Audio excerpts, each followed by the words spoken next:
Saya Kenwilboy.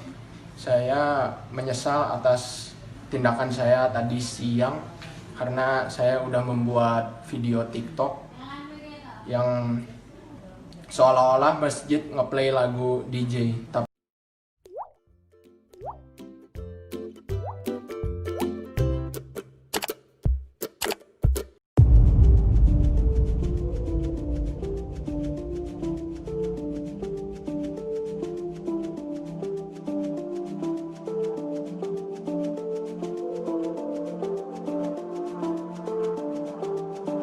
Saya Kenwilboy.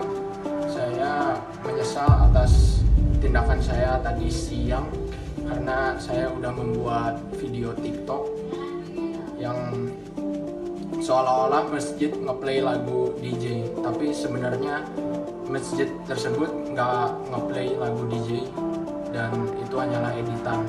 Saya menyesal dan saya mau minta maaf kepada semua umat muslim, kepada semua orang yang tersinggung, kepada Persis, dan saya bersalah.